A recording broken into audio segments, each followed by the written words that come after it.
बिस्मिल्लाहिर्रहमानिर्रहीम। अस्सलाम वालेकुम वीवर्स, आज मैं बना रही हूँ ड्राई फ्रूट कोरमा। उसके लिए पहले मैं टमाटर की पेस्ट बनाऊंगी और ये 2 लार्ज साइज टमाटर हैं जिनको मैं ब्लेंड करके पेस्ट बना लूँगी। अब तकरीबन 2 टेबलस्पून मैं पानी डाल दूंगी इसमें। टमाटर की पेस्ट बन गई है।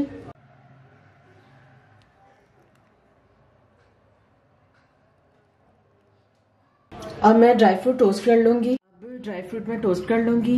ये 6 काजू हैं, 5 बादाम और 6 पिस्ता, 2 खुबानी, 5 मेवा और 1 अखरोट की गिरी। और इन सब चीजों को अब मैं टोस्ट कर लूंगी। नारियल ऐसे ही डालना है। ये सब ड्राई फ्रूट को मैं टोस्ट कर लूंगी।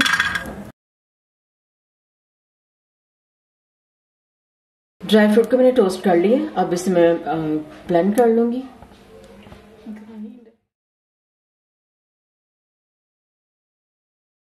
अब सारा जो ड्राई फ्रूट मैंने टोस्ट किया था वो मैंने डाल दिया इसमें। और ये ½ टेबलस्पून नारियल है, ये भी डाल के मैं पेस्ट बना लूंगी। ड्राई फ्रूट और नारियल के साथ में ये एक मीडियम साइज का प्याज है, उसको मैंने ब्राउन कर लिया था। ये भी साथ ही में इसकी भी साथ ही में पेस्ट बना लूंगी। अब तकरीबन 3 से 4 खाने के चम्मच पानी में डाल दूंगी जिसमें इन सब चीजों की अच्छी सी पेस्ट बन जाए।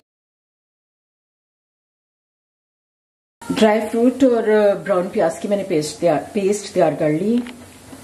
अब बर्तन में मैं डाल दूंगी कुकिंग ऑयल। और ये कुकिंग ऑयल वही है जिसमें मैंने प्याज ब्राउन किया था। और ये तकरीबन कप कुकिंग ऑयल है। और अब इसमें मैं डाल दूंगी 1 कड़ी पत्ता, 6 लौंग है, 1 बादियान का फूल है, थोड़ा सा जायफल का टुकड़ा है,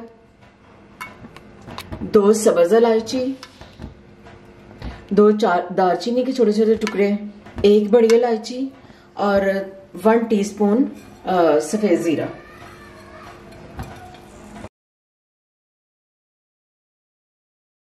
ये 1 kg मटन है। और मसाले जो मैंने डाले थे वो ऑयल में वो फ्राई हो चुके हैं, यानी हल्का सा फ्राई करना है। और अब इनमें मैं मटन डाल दूंगी। छोटी मटन है मेरे पास। और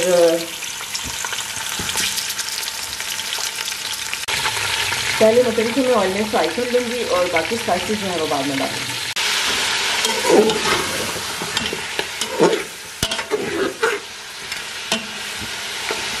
मटन का कलर चेंज हो रहा है। जब मटन सारे का कलर चेंज हो जाएगा तो फिर जो है मटन वो फ्राई हो जाएगा अच्छी तरह। मटन मैंने फ्राई कर लिए, मटन का कलर चेंज हो गया। और अब इसमें मैं स्पाइसेस डाल दूंगी।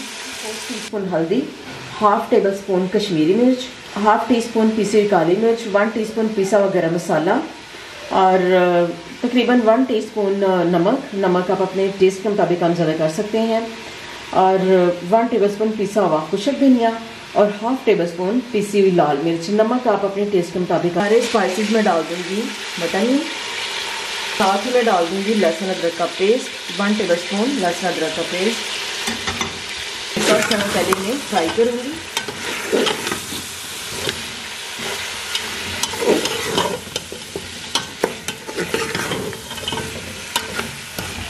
साथ में डाल दूंगी टमाटो पेस्ट जो मैंने ब्लेंड की थी।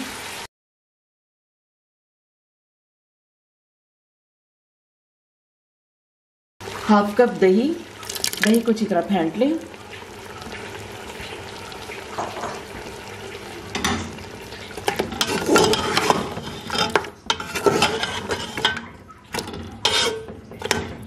दही का और टमाटरों का पानी खुश्क होने तक मैं इसको ऐसे ही पकाऊंगी। और बाद में जितना पानी हमें चाहिए कोरमा तैयार करने के लिए और मटन गलाने के लिए पानी डाल के फिर मैं प्रेशर बंद करूँ। अब मैं डाल दूंगी 1 लेमन जूस। और दही का पानी और टमाटरों का पानी खुश्क होने तक मैं ऐसे ही पकाऊंगी इसे।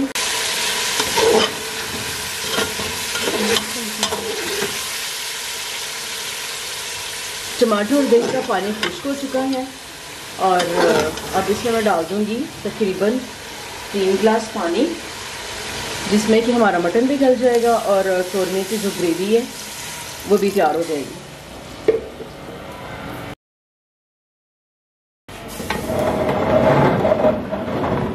अब तकरीबन मैं 20 मिनट के लिए प्रेशर जो है वो लगा दूंगी।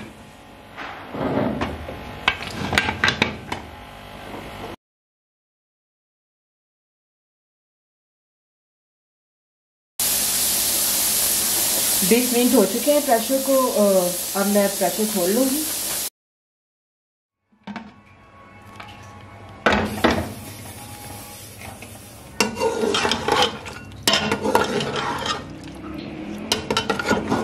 मटन मैं चेक करूंगी, उम्मीद तो है कि गल गया होगा।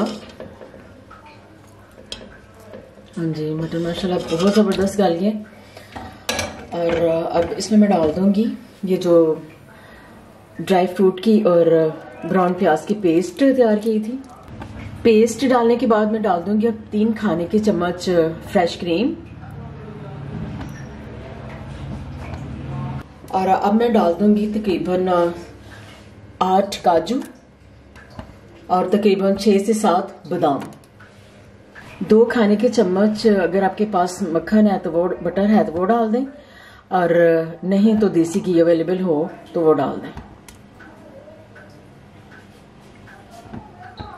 और अब इन सब चीज़ों को मैं अच्छी तरह मिक्स कर दूंगी और थोड़ी देर के लिए पकाऊंगी ताकि पेस्ट और ये जो बाकी चीज़ें मैंने डाली हैं ये अच्छी तरह इसमें सेट हो जाए, पक जाए और अच्छी सी जो ग्रेवी है वो तैयार हो जाए कौरमे की। फ्लेम मैंने लो रखी है, ऊपर से मैं कवर कर दूंगी। तकरीबन 6 से 7 मिनट में जो कौरमा है वो बिल्कुल रेडी हो जाएगा इंशाल्लाह। तकरीबन 8 मिनट हो चुके हैं कौरमे को दम पे लगाए हुए और माशाल्लाह से कौरमा बिल्कुल रेडी है। ऑयल अलहदा हो चुका है और अब कौरमे को मैं डिश आउट कर लूंगी। ड्राई फ्रूट मटन कौरमा तैयार हो चुका है और माशाल्लाह से बहुत ही ज़बरदस्त तैयार हुआ है और इसकी खुशबू बड़ी ज़बरदस्त आ रही है और खाने में भी ये बहुत ही मज़ेदार होगा इंशाल्लाह। आप इस रेसिपी को जरूर ट्राई कीजिएगा, मुझे उम्मीद है कि इंशाल्लाह आपको बहुत पसंद आएगी। बहुत ही ज़बरदस्त रेसिपी है, बहुत डिफरेंट रेसिपी है।